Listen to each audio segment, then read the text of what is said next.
Hey everyone, it's Money Coach Jen here with Amanda and our special guest, Amy Pierquet. Yay. Amy is an award-winning WordPress website developer and graphic designer. She is an SEO expert. She's a brand specialist, website problem solver, a martial arts black belt, and she guides small and medium sized businesses to grow their brand online. And we thought she would do be able to give our audience some tips and trips on how to monetize our websites that we all have sitting out there hoping to generate income. So welcome, Amy. Thank you. I'm so happy to be here. We're happy to have you. We're happy to have you. So, why can't people find me when they're searching for money? They don't know me, but if they put in want to get out of debt, want to handle my money better, want to do better with my money, any of those things, why can't they find me? Well, basically, what I would say is you're skipping the entire SEO process of your website. SEO? What is that? So, SEO is just short for search engine optimization. And it's not just one or two things, it's a huge long list of things that Google likes to see done and that your website has in order for you to get found higher in their rankings. A lot of people do ignore this part or don't understand this part. You build a website yourself or you have someone else even build it for you. More often than not, when someone hires me, I look at their website and there's nothing done. There's nothing. So I come in, I do an analysis. I say, these are the things that are missing. These are things that need to be done. Right? They can do them or they can have me do them. So Interesting. So, and why is that so important for someone to have that SEO kind of set up for their websites? Well, if you spent a lot of money or time or your own time building a website, you want to get found, right? We're all in business to make money, to make a difference, to help people, right? But you want to be found when someone Googles a search term, like a problem that they're having, or they're, even if they're looking for a florist or something like that, they want to send flowers to their friend. If you have a small floral shop, you want to get found when someone's like looking for a florist, right? Because they don't know that you exist. So they don't know to look you up by name. So the number one thing that I tell people, or the biggest problem that I see, is people are trying to get found under their business name.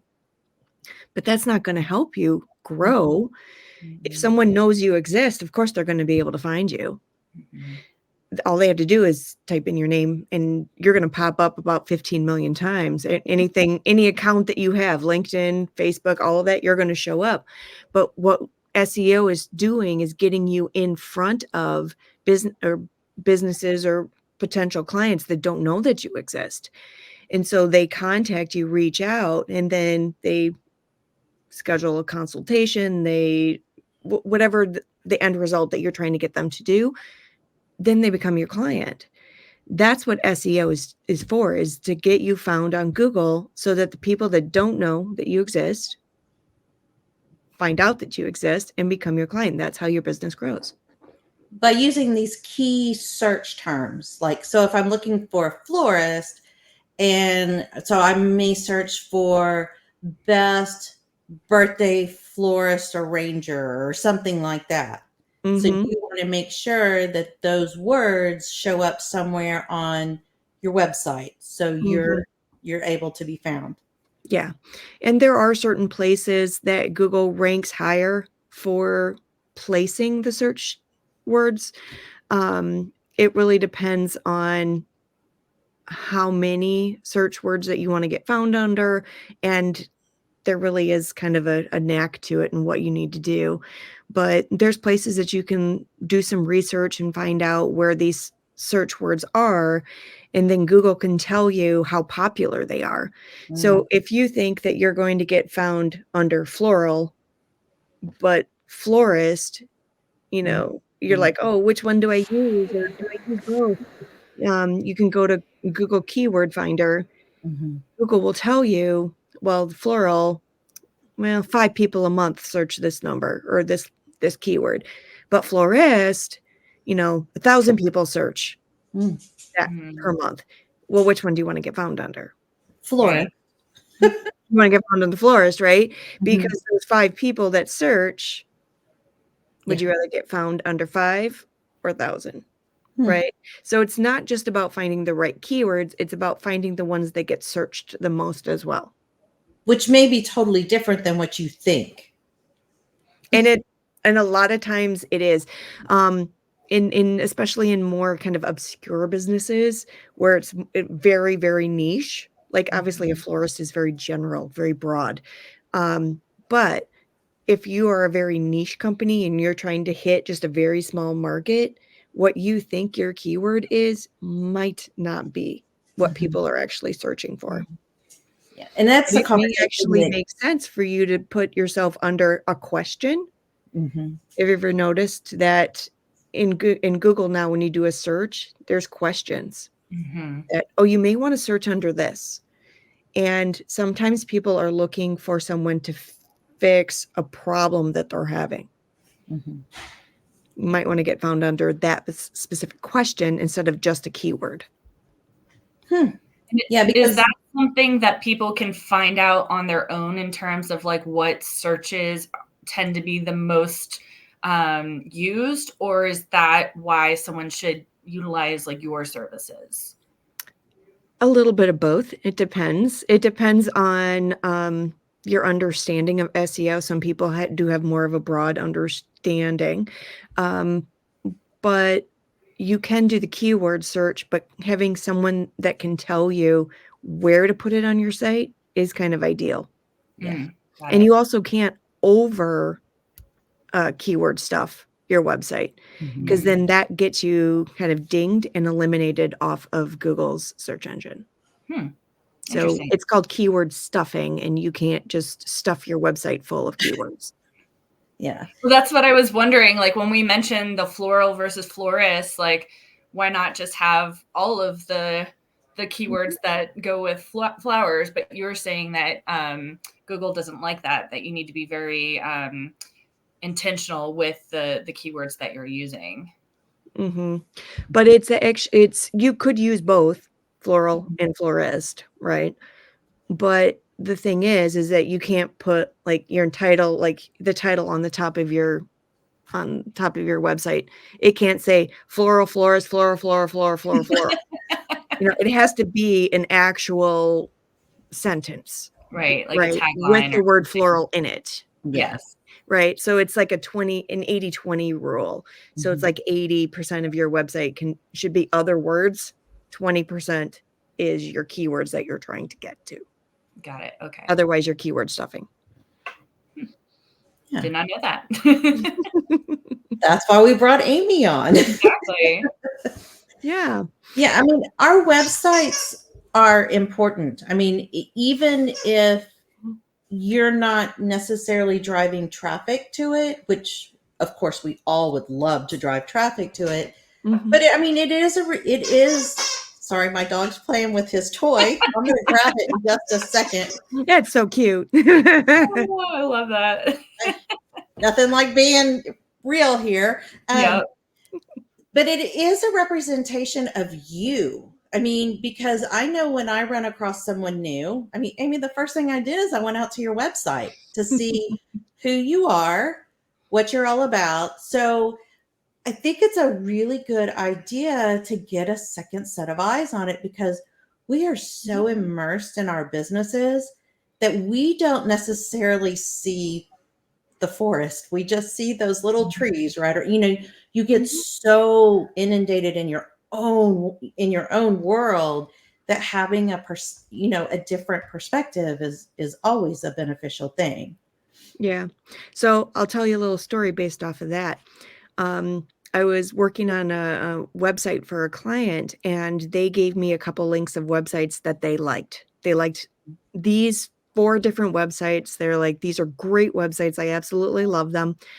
And I went over, checked them out, looked at them, and I always look for like commonalities between them, right? Like, what does this client potentially like for design style, right? Mhm. And when I was over on this one website, there was a huge, I mean huge spelling mistake right on, in big letters, right across the top of their homepage.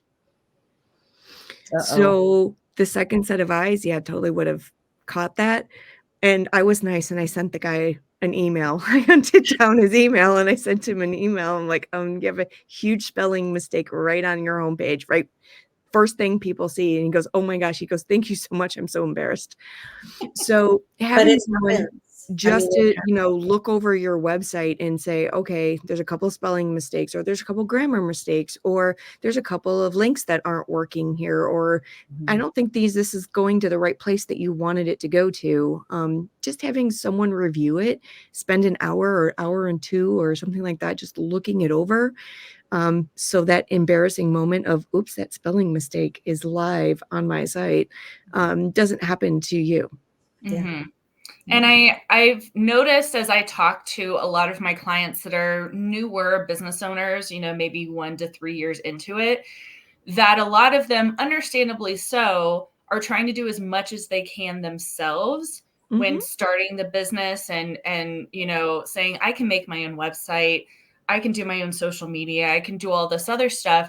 But then many of them kind of need to figure out, what aspects of their business is it appropriate to, hire somebody to come in and help with that, and I think something like searching and websites and all of that is an important investment to your business, because like you said, it's how people find you.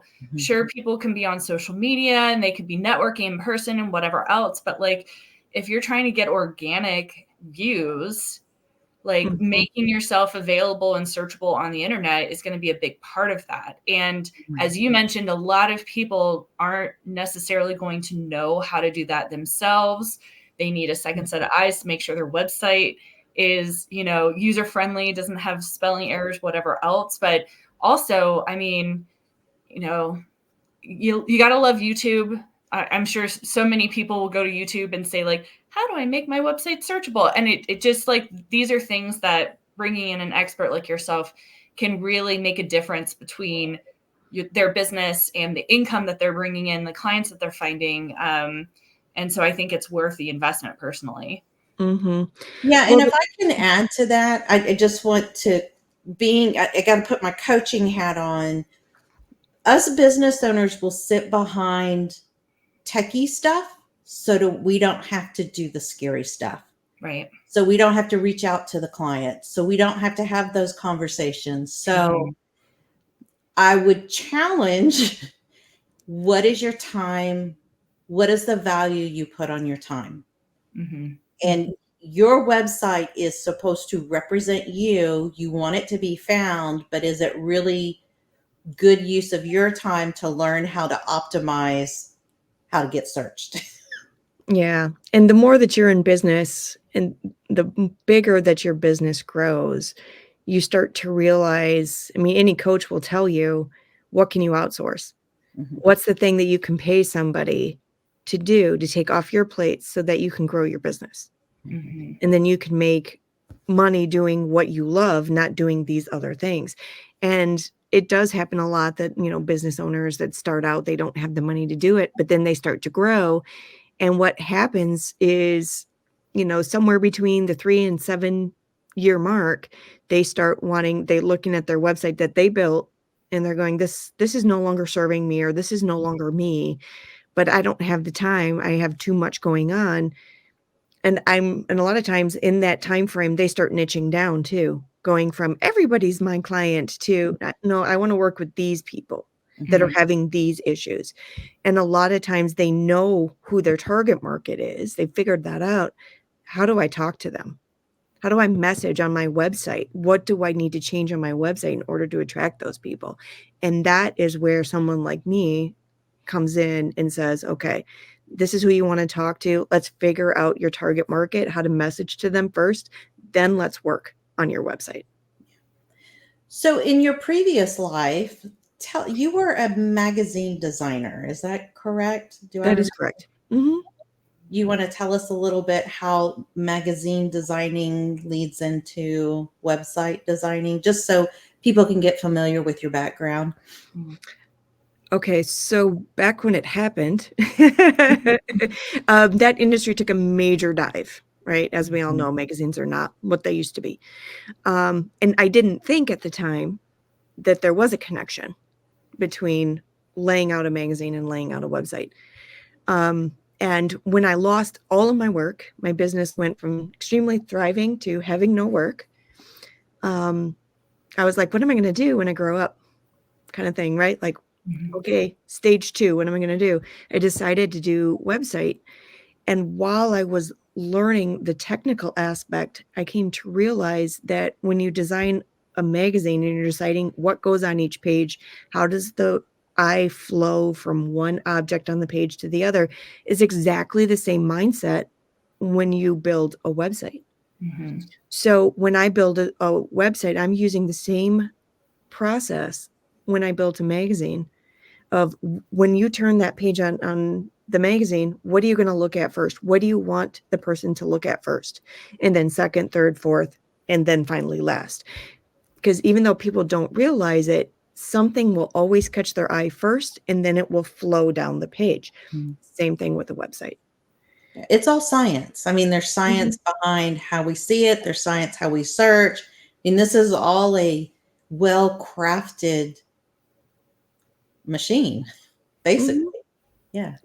And I love that in this day of age of technology and whatever else, you specialized in this medium that was at the time very popular. People were utilizing it. And then as that medium started to become less and less,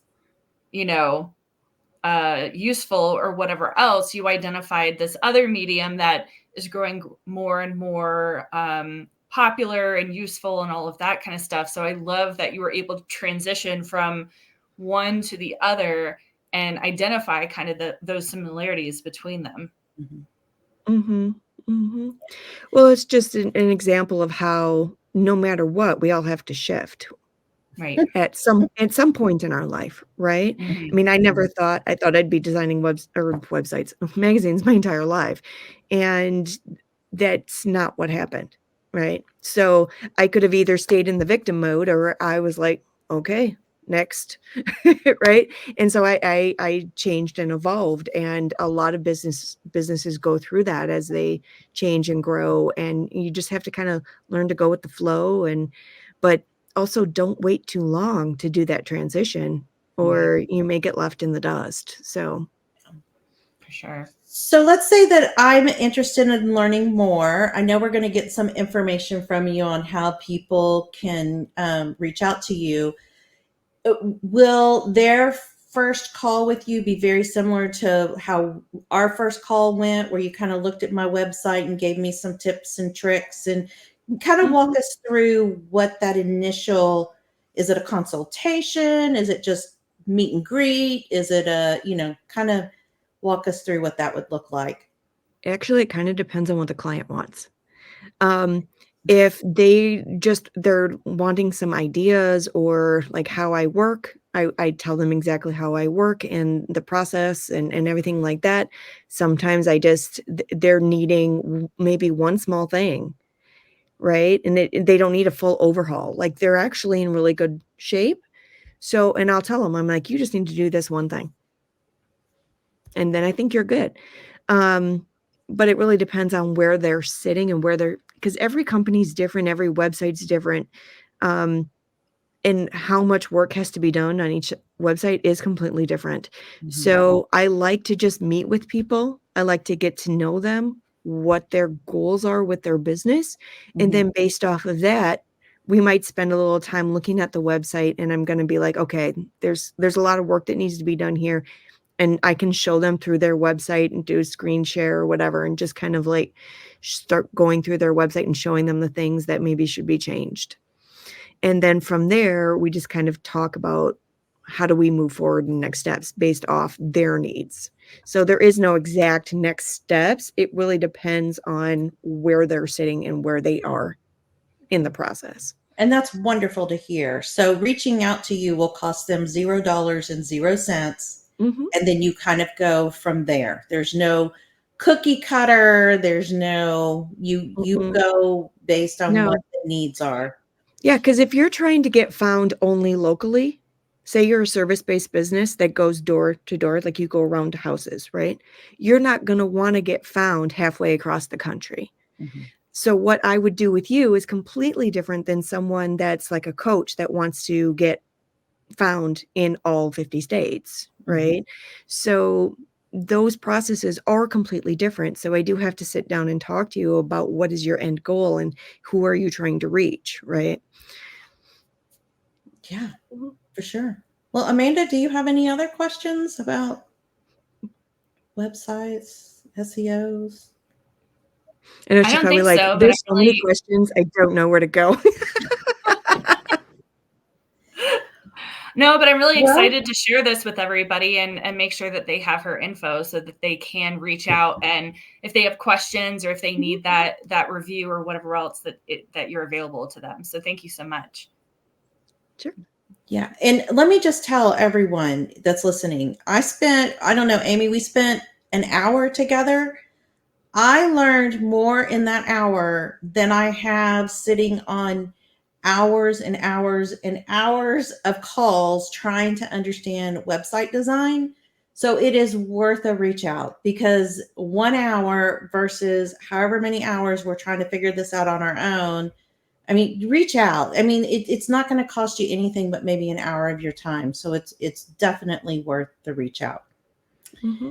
So thank you, Amy.